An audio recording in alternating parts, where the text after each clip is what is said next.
আজ আমি তোমাদের সাথে শেয়ার করতে চলেছি বাঙালি অত্যন্ত প্রিয় মাছ ইলিশ মাছ।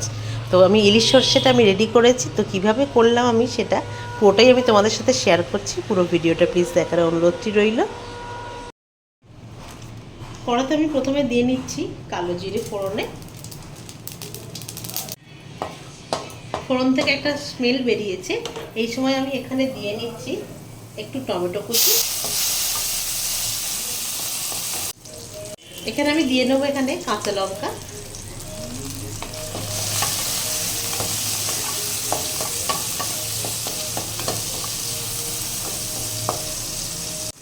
এবার আমি এখানে দিয়ে নেব একটু হলুদ গুঁড়ো, আর দিয়ে নেবো আমি এখানে একটু কাশ্মীরি লঙ্কা গুঁড়ো।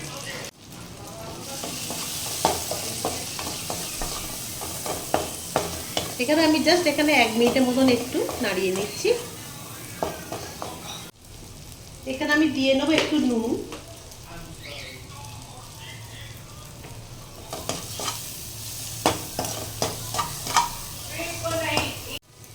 এবার আমি এখানে দিয়ে নিচ্ছি গরম জল।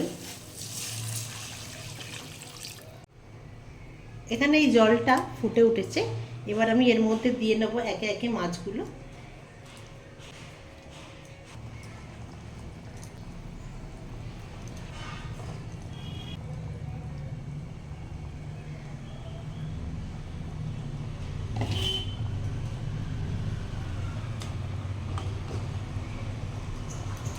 ব্যাস, মাছগুলো আমি এখানে দিয়ে নিলাম।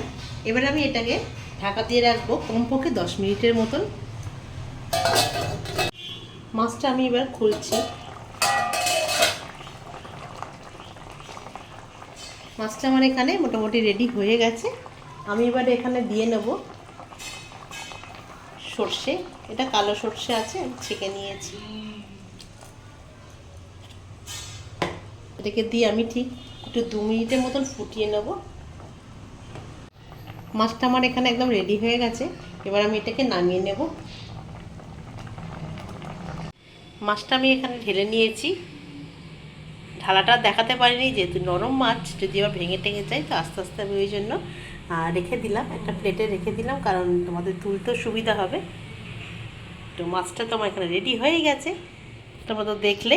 আমি আজকে কিন্তু এবারে কোনো ধনে পাতা দিইনি, অন্য সময় দিই, বাট আজকে আমি দিইনি। আজকে আমি এর উপরে শুধু ঢেলে দিচ্ছি সর্ষের তেল। ব্যাস। তো তোমাদের এই রেসিপিটি কেমন লাগলো অবশ্যই জানাবে। তাহলে সবাইকে এখানে যাচ্ছি, টাটা, দেখা হচ্ছে আবার নেক্সট ভিডিওতে। বাই সবাইকে।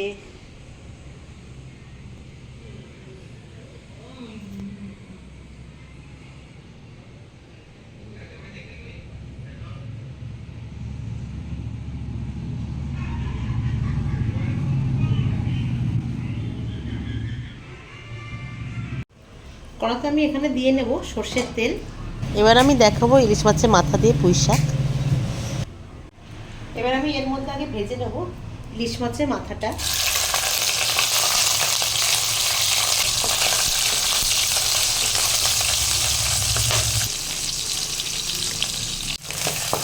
এখানে এই মাছের কাঁটাটাও ভাজা হয়ে গেছে, আর এবার এটাকে একসাথে তুলে রাখছি।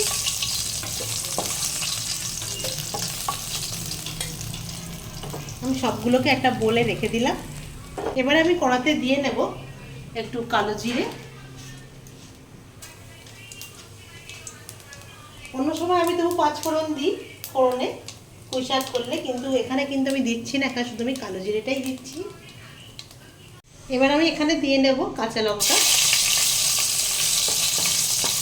আমরা ইলিশ মাছে কিছুই দিই না, মানে কোনো পেঁয়াজ রসুন আদা আমি একদমই ইউজ করি না, কারণ ইলিশ মাছের একটা নিজস্ব স্বাদ আছে। আমি মনে করি যে এইগুলো দিলে তার স্বাদটা চলে যায়। তো আমি শুধু এখানে ফোড়নে কাঁচা লঙ্কা আর আমি কালো জিরেটাই দিলাম। এরপর আমি দিয়ে নিচ্ছি একে একে আলু আর গুঁড়ি কচু।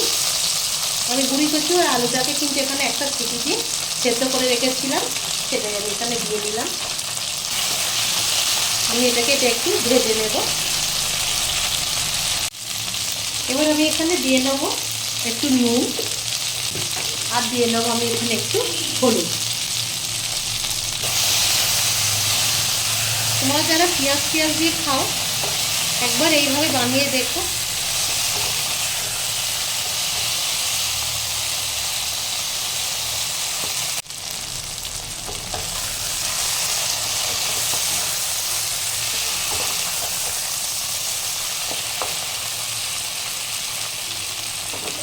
এখানে গুঁড়ি কচু আর আলুটা এখানে ভালোভাবে তেলের উপরে ভাজা হয়ে গেছে। আচ্ছা, এর উপরে আমি এবারে দিয়ে দেবো পুঁই শাকটা।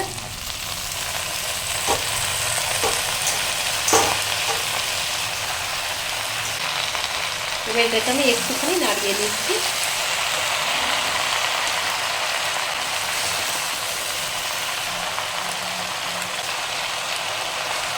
এবার এটাকে আমি ঢাকা দিয়ে নেব।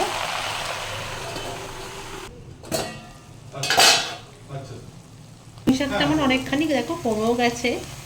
এবার আমি এখানে দিয়ে নিচ্ছি একটু হলুদ, আর আমি এখানে দিয়ে নেব একটু কাশ্মীরি লঙ্কা গুঁড়ো।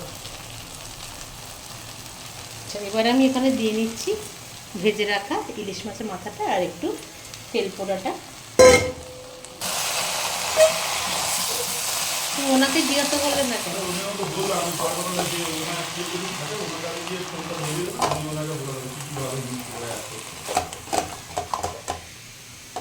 আমি এখানে কোনো জল ইউজ করছি না, এখান থেকেই যে জলটা বেরোবে সেটা দিয়েই এটা সেদ্ধটা হয়ে যাবে। এটা আমি একদম আস্তে আছে, কিন্তু এটাকে আমি একটু সেদ্ধ করে নেব। বেশ হয়ে গেছে, এটাকে আমি একটু ঢাকা দিয়ে নিচ্ছি।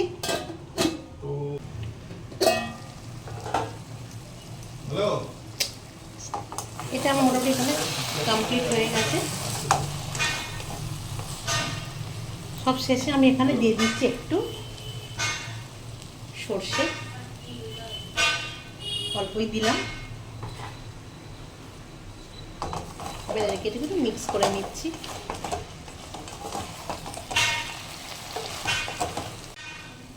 পুঁই শাকটা এখানে আমার একদম রেডি হয়ে গেছে। এবার আমি এটাকে একটা বলে সার্ভ করে নিচ্ছি। পুঁই শাকটা আমার এখানে একদম রেডি হয়ে গেছে। তো পুরো ভিডিওটাই আমি তোমাদের সাথে শেয়ার করলাম। তোমরা কিন্তু অবশ্যই এরকমভাবে বানিয়ে খেও, ভীষণ সুন্দর খেতে লাগে। ইলিশ মাছ পড়লে, ইলিশ মাছের যে কোনো জিনিসই পড়লে অন্য কিছু আর দেওয়ার কোনো দরকার লাগে না, তাই আমি সেটাকেও দিইনি। তোমরা দিতে চাইলে দিতে পারো, সেটা তো অপশনাল হয়ে যাচ্ছে। বাট আমার মতন যদি করে খাও দেখবে ভীষণ টেস্টি হয়, কারণ ইলিশ মাছের একটা কিন্তু নিজস্ব একটা স্বাদ আছে। তো তাহলে আজকে এখানেই ভিডিওটা শেষ করছি। দেখা হচ্ছে নেক্সট ভিডিওতে।